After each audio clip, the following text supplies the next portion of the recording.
The bubonic plague originated in China over 2,000 years ago.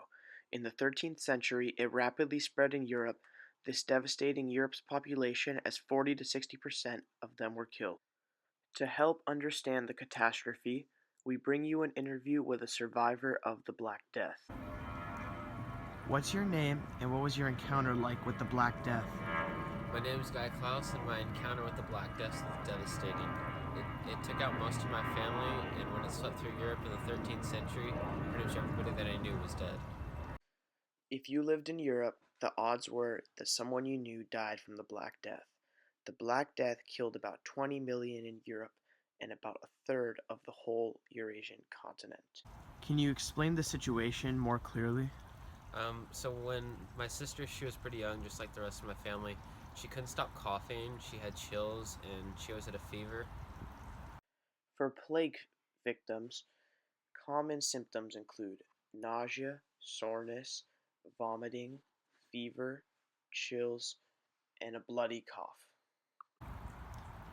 What was the scene like out in the public? Out in the public, it was complete devastation. Everybody was dying, a lot of blood, and everybody was screaming. Urban life and all life was chaotic during the Black Death. The streets were filled with sick people and people pretending to be doctors that knew how to help them. These ignorant people who were pretending to be doctors would often end up getting themselves infected with the plague. The average lifespan for a plague victim once he was infected was 3 to 5 days. In moments of chaos, like when the Black Plague was spreading through Europe, how stable was everyday life? Everyday life was not stable whatsoever. Most of the leaders died, and there was no clear person in charge. In Europe during the 13th century, the feudal system was the main way that people were ruling the land.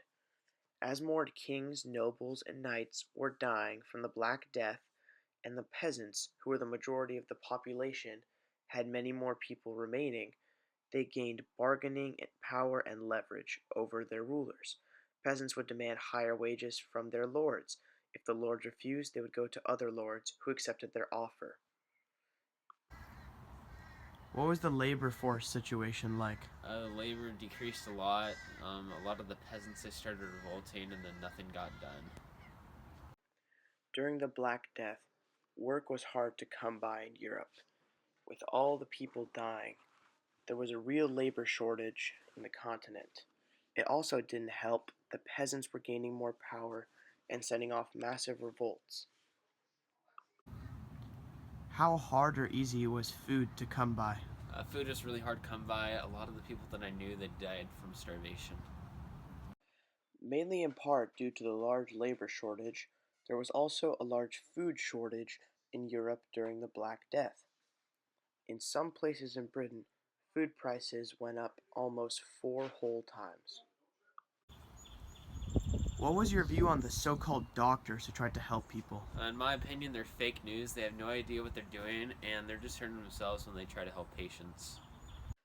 It is true that the doctors who tried to help the patients of the plague often would just end up getting themselves sick and eventually dying in the 3 to 5 period that most plague victims died in. Doctors also usually wore these crow masks pictured above. How do you think the plague spread so fast? I have no idea, but I think it just had something to do with rats. Well, Guy is partially right. Yes, the Black Plague did spread through infected fleas that carried on rats, but the Black Plague was not transmitted through flea bites completely. It was also an airborne plague that spread through the coughs, sneezes, and breath of infected human victims. How did you survive the plague? I quarantined myself from everybody else. I never really talked to my family once the plague came in.